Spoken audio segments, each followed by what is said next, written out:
जी sir बताइए। जी sir.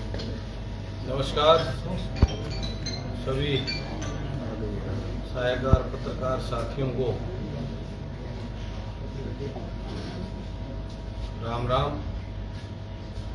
और आज इस प्रेस वार्ता का उद्देश्य आप सभी के माध्यम से जन सेवा की सोच वाले लोगों का एक समूह इकट्ठा करके हमने हरियाणा जन सेवक पार्टी का गठन पिछले दिनों किया था, जैसा कि आप सब जानते होंगे। उसको आगे बढ़ाते हुए आज तो पहले तो मैं आप सब के माध्यम से पूरे देश और प्रदेश वासियों को भारत माँ के उस सपूत शहीद आजम भगत सिंह जयंती पर उनको नमन करते हैं। और आज उनकी इस जयंती पर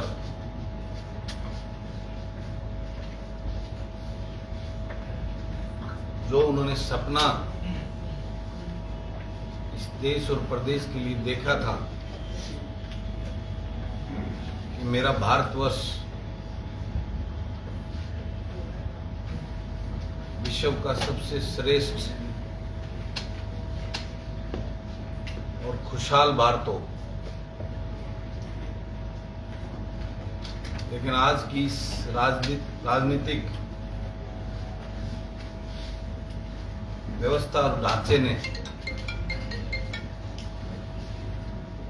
जिस प्रकार का माहौल इस देश और प्रदेश में पैदा कर दिया है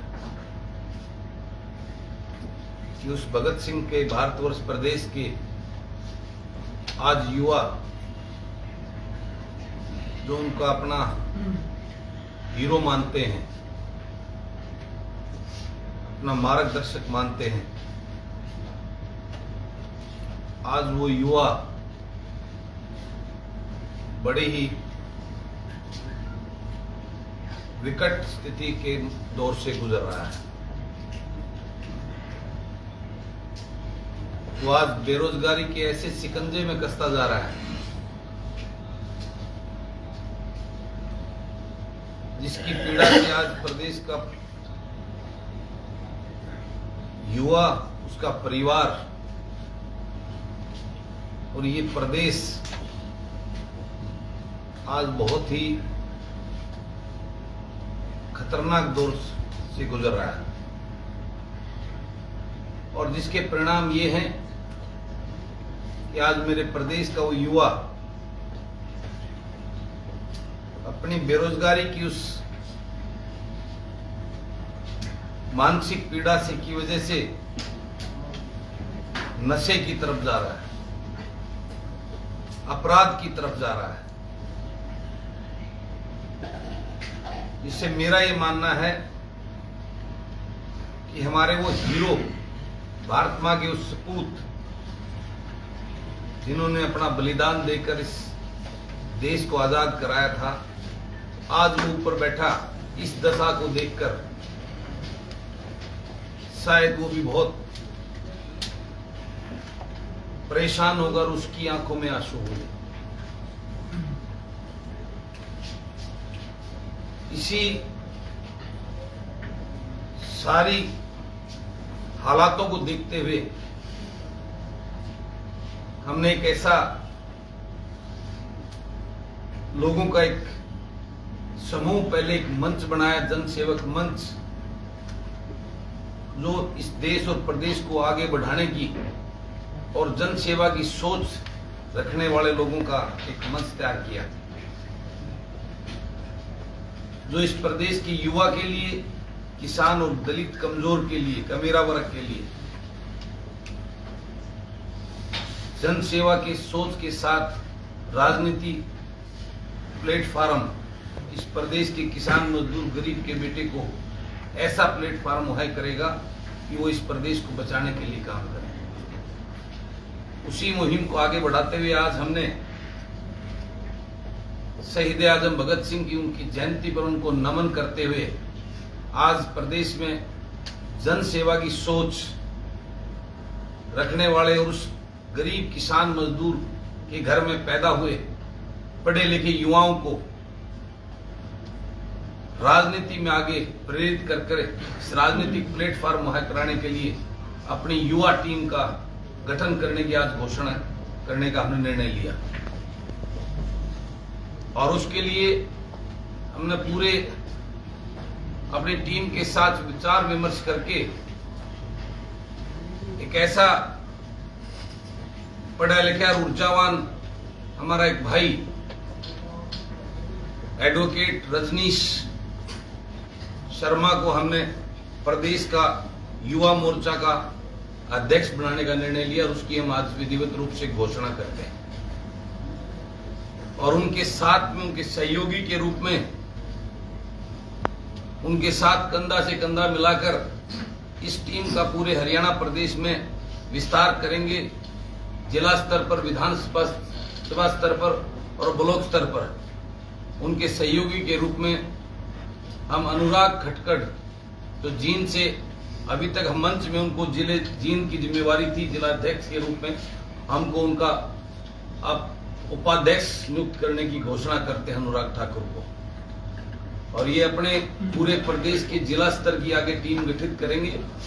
और 1 नवंबर की जो हमने जींद की रैली रखी है, जिसमें अपना पार्टी का पूरा मैनिफेस्टो हम जारी करेंगे और लोगों को बताएंगे कि ये पार्टी हमने क्यों बनाई, किस वजह से हमें ये पार्टी बनाने की जरूरत महसूस की, क्या एजेंडा लेकर, क्या रोड मैप लेकर इस आज जो हरियाणा प्रदेश की व्यवस्था है।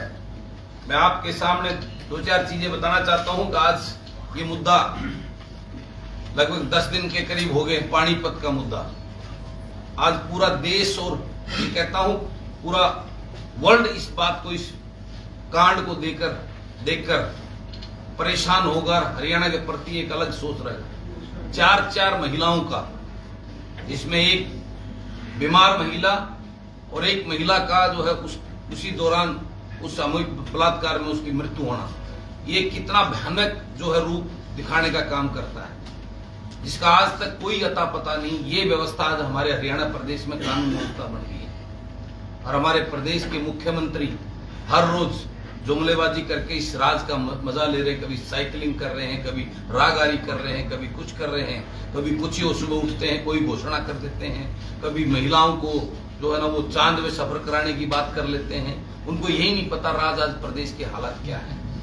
उसके साथ आप देखे होंगे कि आज की बड़ी मेन आपके अखबारों की खबर है, जिसके अंदर महंगाई और रिश्वत का पूरा डेटा आज ये दिया हुआ है कि आज हर विभाग के अंदर जो भ्रष्टाचार खुल के, और पुलिस और रेवेन्यू राजस्व विभाग में तो खुल के पहले गोलमोल बातें की थी, आज तो खुल के बात करते कितने दाम लगेंगे। ये व्यवस्था आज के आपके जो है ना मेन अखबारों की खबर है, मेन उसकी जो आप क्या खुद बोलते हैं। और इसका जो डेटा दिया है वो बड़े बड़े अधिकारियों के द्वारा ये डेटा उपलब्ध कराया जा रहा है। तो कैसे दौर से आज मेरा प्रदेश गुजर रहा है, ये आपके समक्ष इस प्रदेश को बताने के लिए आपके माध्यम से आज प्रदेश के क्या हालात हो गए हैं। प्रदेश आज हर तरफ से बेरोजगारी के अंदर, रोज मुख्यमंत्री उप मुख्यमंत्री दावे करते हैं।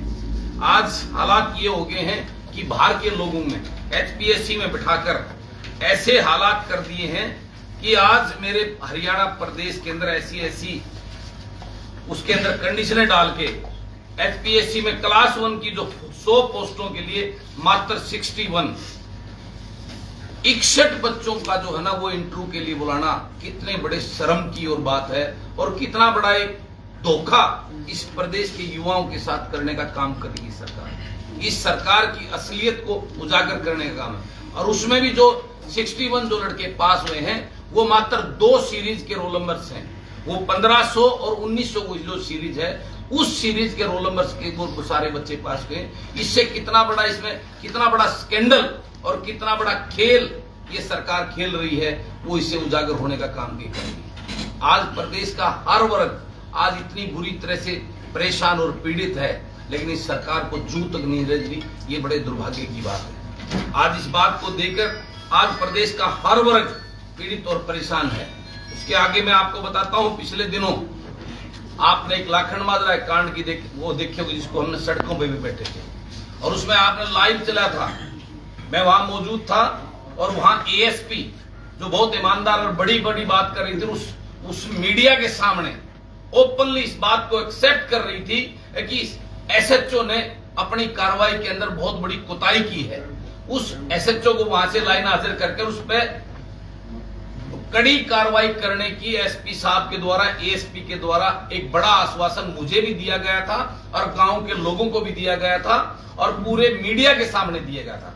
और आज मुझे कहते हुए दुर्भाग्य, मुझे दर्द हो रहा है, दुख हो रहा है इस बात का कि आज 15 दिन बीत जाने के बाद उसी एसएचओ को दोबारा लाखन माजरा उस थाने में लगाने का इस सरकार ने काम किया। और जब गांव के लोग और गांव का सरपंच एसपी रोहतक से जाके मिले कि ये आपने क्या किया इसका उधर, तो उस एसएचओ उसको सरपंच को, लाखन माजरा के सरपंच को अपने रूम से बाहर धक्के मार के बाहर निकलवाने का काम एसपी साहब ने किया।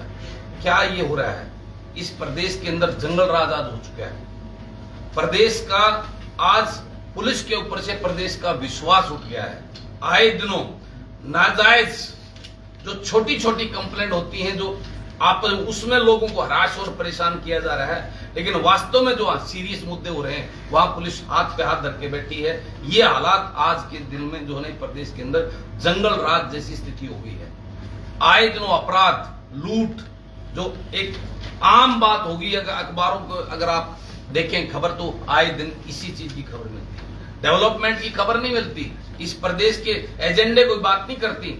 आए दिन लूट, भ्रष्टाचार और इस प्रकार की खबरें छपने का काम कर रही है। इस बात को लेकर आज शहीद आजम भगत सिंह की जयंती पर मेरा देश किस तरफ जा रहा है, मैं युवाओं को आज मीडिया के सामने इस बात के लिए कि आज की राजनीति सिर्फ वोट की राजनीति की तक सिमट के रह गई है। इस प्रदेश की युवा का क्या हाल है, उसकी चिंता किसी राजनीतिक दल को नहीं। इस बात की व्याख्या को लेकर मैंने आज ये टीम बनाने की घोषणा की है और हमने आज शहीद आजम भगत सिंह के सामने एक संकल्प लेकर इस प्रदेश को बचाने की हम सौगंध खाते हैं। ये उनको सच्ची श्रद्धांजलि होगी हमारे उस हीरो के लिए, जिसने एक सपना देखा था एक ऐसे हिंदुस्तान का, ऐसे हरियाणा प्रदेश के जो उसके राज्य हों। हम उसको उसकी सोच के अनुसार इस प्रदेश को बनाएंगे, अपने युवाओं को शुद्ध बुद्ध लेकर उनको खुशहाल बनाएंगे, किसान और मजदूर का मेरा वर्ग को आगे बढ़ाने का काम करेंगे। यही आज संकल्प आज हम शहीद आजम भगत सिंह की जयंती पर उनके सामने लेते हैं और यही आज एक हमारा उद्देश्य था। आज उस हीरो के जयंती पर इस सरकार को हम वर्ष का निर्माण, उन्होंने अपने प्राणों की आहुति दी थी, उसको आपने क्या बना दिया?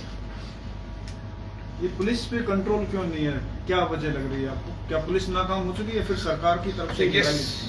ये भाजपा और जजपा की गठबंधन की सरकार आज इस प्रदेश का हरियाणा के इतिहास में नहीं है। और ये बगैर मुख्यमंत्री के उसके कोई करप्शन नहीं होता। मुख्यमंत्री वो जब तक एक ड्रामा उनका चला था पिछले राज्य में, इस राज्य में सब कुछ लोगों को पता चल चुका है वो कितने ईमानदार है। नहीं मानते आप? ईमानदार बिल्कुल नहीं मानता। सिर्फ पोर्टल के नाम पर जो ना खेल किया जा रहा है, हर महीने कोई ना कोई नया पोर्टल लॉन्च कर देते हैं सुबह करके, और बस खुशी में खुश वाहवाही लूटने वाले लोगों चारों तरफ जो उनको सच्चाई बताने वाले लोगों को उनको धमकाते, कभी तलवार दिखाते हैं, कभी और कुछ दिखाते हैं। सच्चाई बताने वाले लोग इनकी इर्द गिर्द रहते ही नहीं, जो इनको जो ना इनको बड़ी बड़ी इनकी जय जयकार करते हैं, इनकी वाहवाही करते हैं, अपने चारों तरफ ऐसे लोगों की फौज कर देते हैं। एक रोहतक के एमपी ने भी ये मुद्दा उठाया था, बाद में फिर तो बेचारे सब सरेंडर करके ना, उसमें एमपी ने कितना बड़ा मुद्दा क्या क्या उठाया था, लेकिन हुआ क्या ये सब जानते हैं। इसलिए अब आने वाले लोग इंतजार कर रहे हैं कब चुनाव आए और कब इस ठगबंधन की लूट और झूठ की भाजपा और जजपा की सरकार को लोग इसकी जमानत जब्त करने का काम करें। आपने चुनाव का जिक्र किया, तो आप खुद अपनी पार्टी लड़ेंगे या गठबंधन के साथ? मैं अपनी पार्टी बनाई है, मैंने पार्टी से ऐसे युवा ईमानदार चेहरों को जो किसान मजदूर के बेटे हों उनको चुनाव लड़ाएंगे और राजनीति में एक नया प्लेटफॉर्म जो कभी आज तक ईमानदार और उस मजदूर किसान कमेरा वर्ग के युवाओं को नहीं मिलता था, क्योंकि ये पार्टियां और ये दल नेता अपने चाटुकार और अपने गुलामों को ही टिकट देते थे। अब की बार एक ईमानदार ऐसे एनर्जेटिक युवाओं को हम एक राजनीतिक प्लेटफॉर्म देने जा रहे हैं और वो उसका बेटे लोकसभा में जाएंगे जो सिर्फ इस प्रदेश को आगे बढ़ाने का काम करेंगे। आज राजनीतिक दलों में सिवाय अपने बेटों को गद्दी में बिठाने के अलावा उनको इस प्रदेश के युवा की, इस प्रदेश के किसान मजदूर के बेटों की कोई चिंता नहीं है। वो राजनीतिक लोग वो सिर्फ अपने बेटों को गद्दी में बिठाने के लिए इसमें मजबूत कोई ऐसा चेहरा कोई मिलता है तो हम जरूर उसके बारे में विचार करेंगे, लेकिन अभी लोकसभा पे हमारा ज्यादा फोकस नहीं है। उसके लिए हम संगठन तैयार करके हमारा मेन फोकस विधानसभा के ऊपर है। 90 की 90 सीटों पर चुनाव लड़ेंगे आप? देखिए, मुझे अगर 10 अच्छे ईमानदार युवा चेहरे मिलते हैं तो 10 पे लड़ेंगे, 50 मिलते हैं तो 50 पे लड़ेंगे, 70 मिलते हैं तो 70 पे लड़ेंगे और 90 मिलते हैं तो 90 पे लड़ेंगे। लेकिन ऐसे टिकट भगाएंगे नहीं तो किसी के हाथ में कोई भी आके ले जाए। हम उसकी पूरी जांच परख करके लोगों से पूरा उसका बायोडाटा लेके जिसको लोग चाहेंगे, जो लोगों का उम्मीदवार होगा, ऐसे युवाओं को हम अपना प्रतिनिधि बनाकर अपने टिकट देने का काम करेंगे। 1 तारीख को कोई बड़े चेहरे भी आएंगे, रैली है जिस तरह से रखी गई है। हम बड़े चेहरों को छोड़कर इस समाज के किसान मजदूर के बेटों को बड़ा चेहरा बनाने का काम करेंगे। पुलिस अब हरियाणा का जो नई पार्टियों का इतिहास सफलता का बहुत कम रहा, चाहे हवीपा की बात हो या फिर हजगा बनाई हो, तो आपकी तो नई पार्टी है, वो तो बड़े राजनीतिक घराने थे, वो भी सक्सेस नहीं हो पाई। ये कोई रिस्क नहीं लग रहा? देखिए, बिल्कुल आपका सवाल बंधु बहुत ही जेन्युइन है। बहुत सारी पार्टियां बनी, लेकिन वो जो पार्टी बनाई उन राजकुमारों ने वो राजा बनने के लिए कमाई। बलराज कुंडू ने जो ये पार्टी बनाई है वो इस प्रदेश को बचाने के लिए बनाई। इस प्रदेश के युवाओं, किसान मजदूर के बेटों को वो राजनीतिक प्लेटफॉर्म देने के लिए बनाई है, ताकि वो युवा जब आगे आएंगे तब वो प्रदेश के अंदर, विधानसभा के अंदर वो कानून बनेंगे जिससे युवाओं को रोजगार मिलेगा, वो कानून बनेंगे जिससे किसान को खुशहाल किया जाएगा।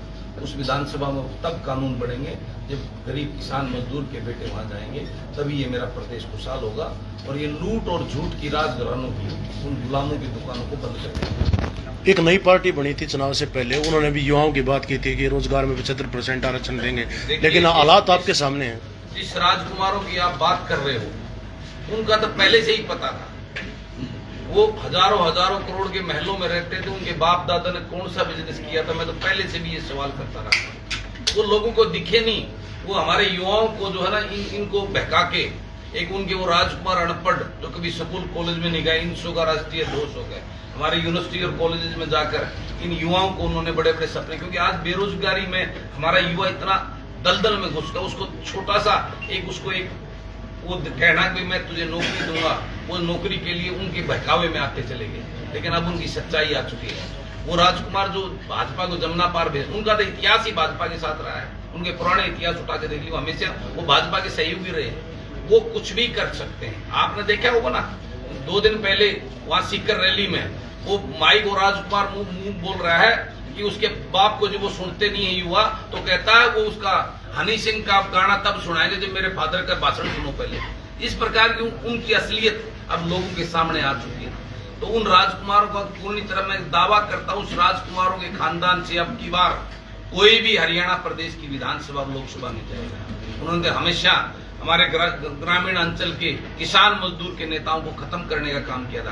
पहले उन्होंने बलराम जाखड़ को खत्म करने का काम किया था, फिर अजीत सिंह को खत्म करने का काम किया था। अब वो जो है ना वह राजस्थान के अंदर हनुमान बेनीवाल को खत्म करने के लिए गए हुए हैं।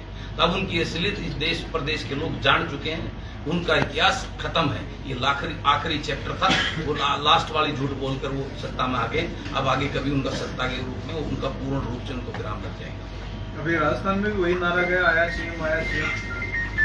राजस्थान में वो राजस्थान के लोग जो है ना वो समझदार हैं, और मैं भी जाऊंगा राजस्थान में, जो है ना मेरा भी प्लानिंग है, मैं पूरा प्रचार करने जाऊंगा। आप देखेंगे उनका जो है ना, उनको सीएम नहीं, उनको तो पीएम बना के वहां से भेजेंगे राजस्थान के लोगों को, उनका परमानेंट इलाज करेंगे। ये मैं वादा करता हूँ आपसे इस बार। अच्छा, हनुमान बेनीवाल से इनको क्या दिक्कत है? इनको जैसे आप बता इनको रहे हैं। हर किसान मजदूर के बेटे से दिक्कत है। ये चाहते ही नहीं कि कोई धरातल का किसान मजदूर का बेटा धरातल से उठकर इनके बराबर में खड़ा, इनकी सच्चाई को बोलो, इनकी लूट और झूठ की दुकान बंद करने की इनको डर लगता है। जो वास्तव में उस किसान मजदूर का बेटा जब उस गद्दी पे बैठेगा तो वो किसान मजदूर के लिए काम करेगा। इनकी तरह इस प्रदेश और देश को लूटने का काम नहीं करेगा। इनको इस बात का डर लगेगा।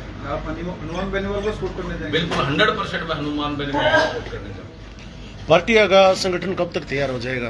पार्टी का संगठन लग रहे हैं, जैसे आज युवा टीम का मैंने किया, अब ये पूरे प्रदेश की युवा टीम को आगे बढ़ाने का काम करेंगे। इसी प्रकार से 1 नवंबर को हम मोटा मोटी हम अपनी टीम का वो करने का काम करेंगे।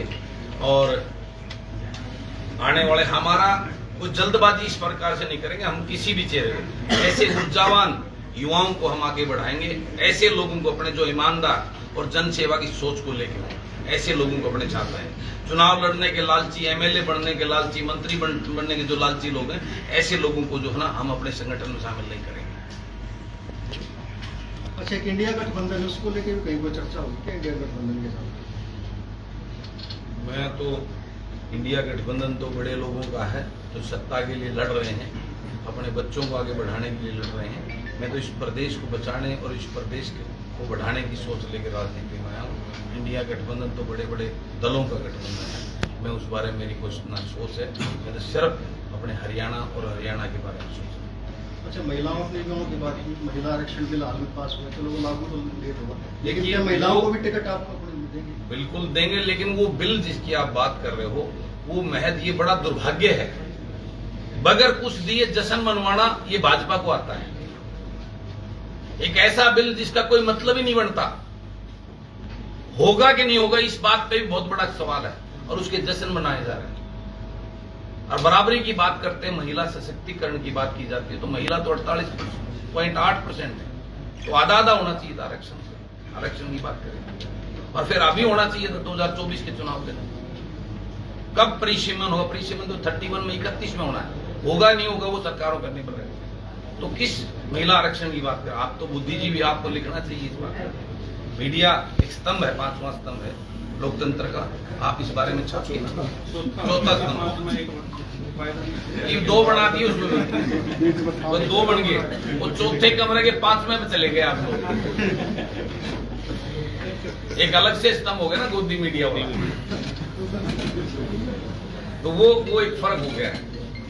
मेरा आप सबसे यही वो है गुजारिश कि आप भी इस प्रकार की बातों को अच्छे से प्रकाशित करके इन लोगों को सच्चाई बताने का। अच्छा, आप क्या महम से लड़ेंगे? दुलाना से कहा कि आजकल दुलाना में महम से लड़ूंगा जी। मैं महम में मैंने अपना सारा स्ट्रक्चर कर रहा हूँ। कल 4